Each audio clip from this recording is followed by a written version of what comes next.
Welcome back to our channel అండి. ఎలా ఉన్నారండి అందరూ? ఏం చేస్తున్నారు? సో అంటే కొంచెం పర్లేదండి, హెల్త్ అంటే మేనేజ్ చేసుకోగలుగుతున్నాను కాబట్టి వీడియో చేస్తున్నాను.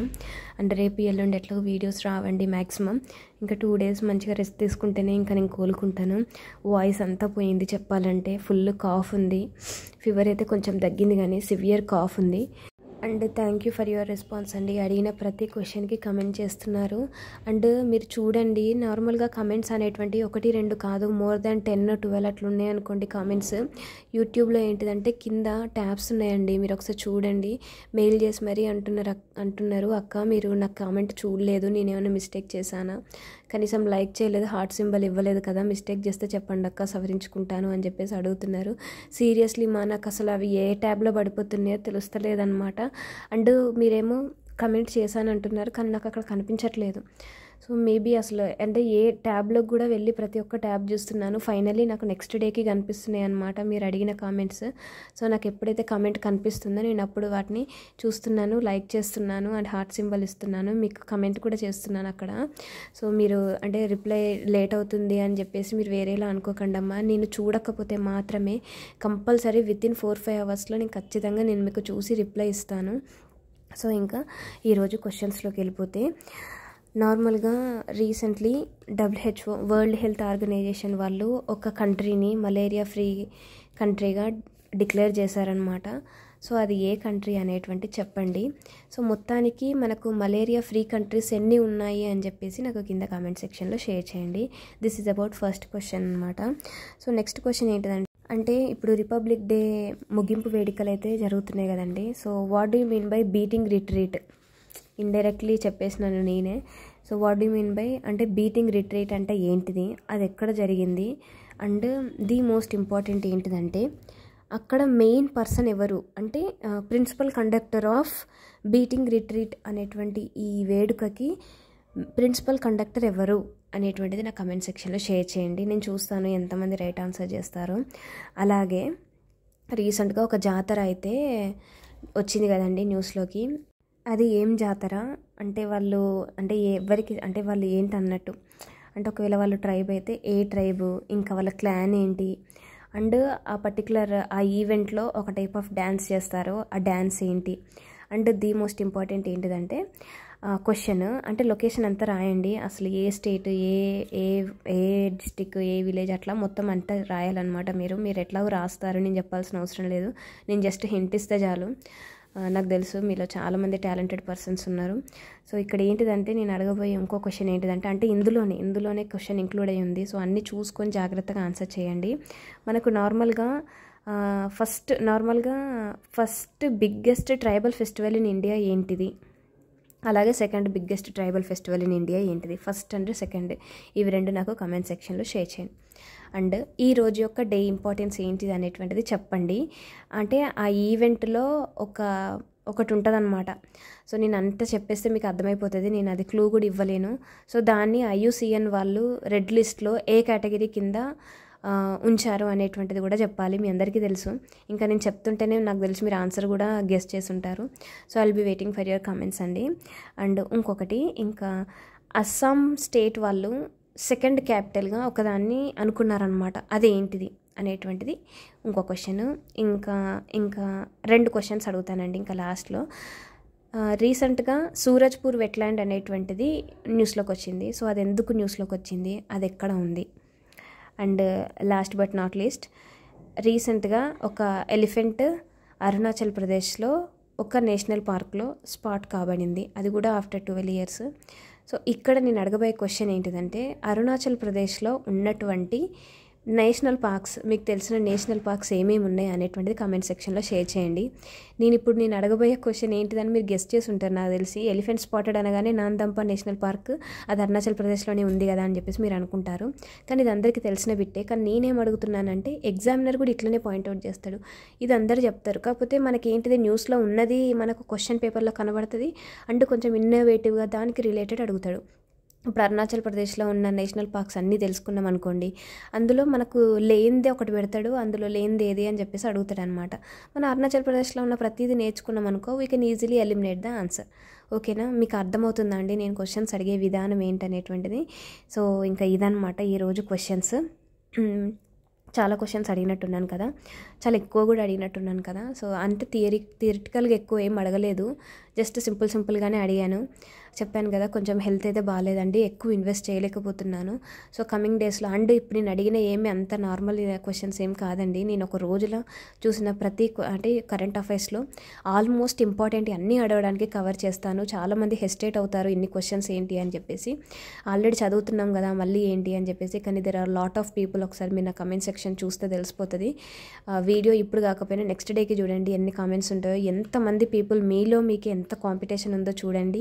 అండ్ వాళ్ళ నేమ్స్ కూడా గుర్తుపెట్టుకోండి, ఎందుకంటే కమింగ్ డేస్లో మనకు ఏదైనా ఎగ్జామ్లో మంచి మార్క్స్ వచ్చిన వాళ్ళలో వాళ్ళ నేమ్స్ పక్కా ఉంటాయి. ఎందుకంటే నాకు కమెంట్స్ చేసే వాళ్ళలో కరెక్ట్గా కమెంట్ చేసిన ప్రతి ఒక్కరిని నేను పర్సనల్గా వాళ్ళకి ఈమెయిల్ చేస్తున్నాను. అంటే వాళ్ళ గురించి తెలుసుకుంటున్నాను, అసలు వాళ్ళు ఏంటి, వాళ్ళు ఏ ఎగ్జామ్కి ప్రిపేర్ అవుతున్నారు, గ్రూప్ 1 రాసారా, గ్రూప్ 2 గ్రూప్ 3 రాసారా, గ్రూప్ 4లో సెలెక్ట్ అయ్యారా లేదా, ఇన్ కేసు గ్రూప్ 2 గ్రూప్ 3 రాస్తే మీకు ఎన్ని మార్క్స్ వస్తున్నాయి, అండ్ మీ ఎడ్యుకేషన్ డీటెయిల్స్ అని మొత్తం కనుక్కుంటున్నానండి. సో అంతే కదండి, ఇప్పుడు ఇంతగానం చదువుతున్నారు అని అంటే డెఫినెట్గా వాళ్ళు ప్రతి ఒక్క రోజు, ఈ రోజు ఆ రోజు అని కాకుండా, ఈవెన్ దో నేను రెస్ట్ తీసుకున్న రోజుల్లో కూడా they are sending current affairs to me. అసలు ఎంత గుడ్ కదా ఇదంతా. అండ్ ఇంతకుముందు నేను ఎస్ఏస్ అడిగిన టాపిక్స్లో నేను 4 ఎస్ఏ టాపిక్స్ అయితే అయిపోయినాయి నిన్నటికి. అయితే 3 అయితే నేను అనుకున్న సిస్టర్స్ అయితే రాసి పంపించారు, కానీ ఒక్కదానికి మాత్రం రాయలేదన్నమాట. నేను నిన్న అడిగిన ఆర్గానిక్ ఫార్మింగ్ గురించి నోబడీ సెండ్ మీ కాపీస్ అండి, ఎవరు కూడా సెండ్ చేయలేదు. యాక్చువల్లీ ఈరోజు మార్నింగ్ వీడియో తీసి వాయిస్ ఓవర్ ఇచ్చే వరకు నేను వెయిట్ చేశాను, ఎవరైనా ఒక్కలన్నా షేర్ చేస్తారని చెప్పేసి.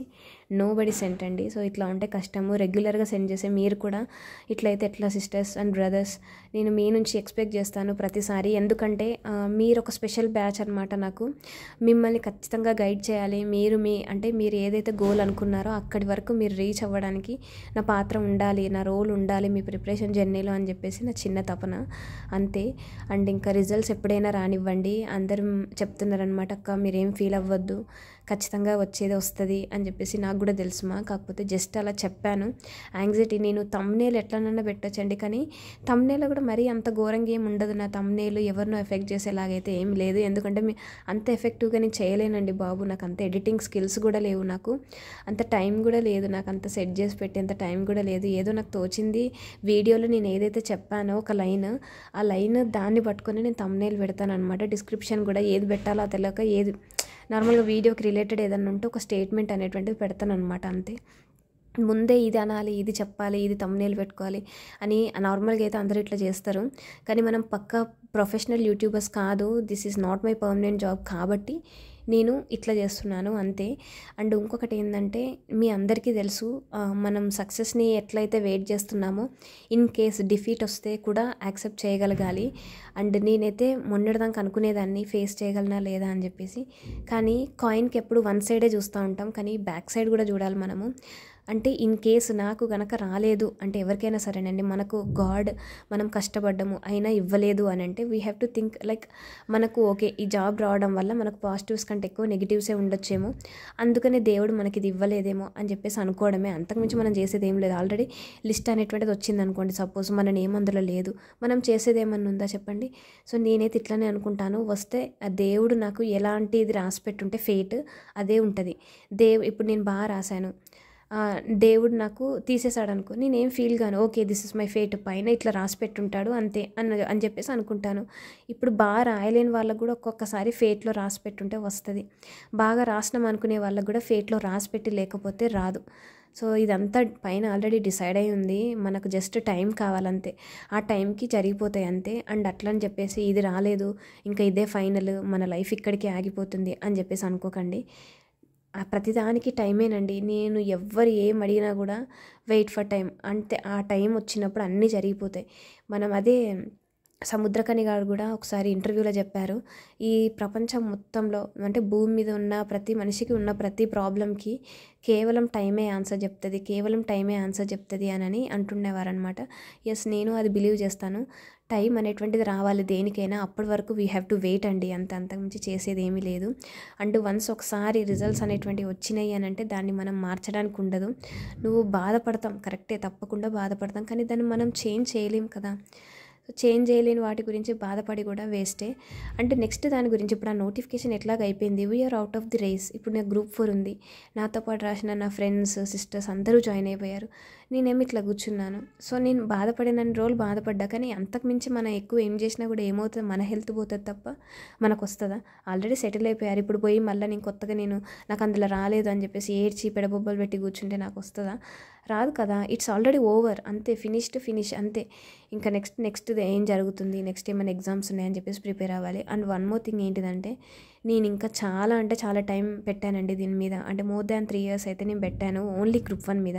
మోర్ దాన్ 3 years కాదండి, 3 years ఎగ్జాక్ట్లీ. 2022 మార్చ్లో కదా మనకు చెప్పింది దీని గురించి. మేలో నోటిఫికేషన్ అప్లై చేసుకున్నట్టున్నాం కదా మనము. సో ఇదనమాట మొత్తానికి. అంటే నేను ఒకటే చెప్పాలనుకున్నానండి, యాక్సెప్ట్ చేయాలి.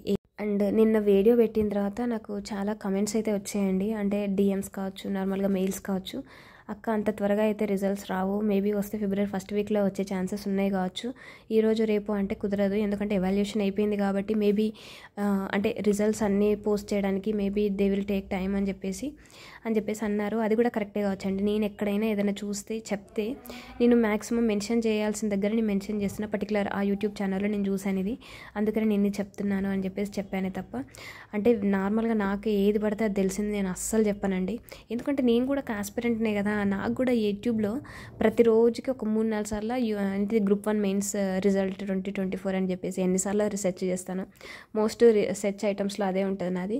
సో అట్లా నేను కూడా భయపడతాను కదా. సో పక్కన వాళ్ళ ఫీలింగ్స్ తోటి ఆడుకోవద్దని నాకు కూడా తెలుసు కదా.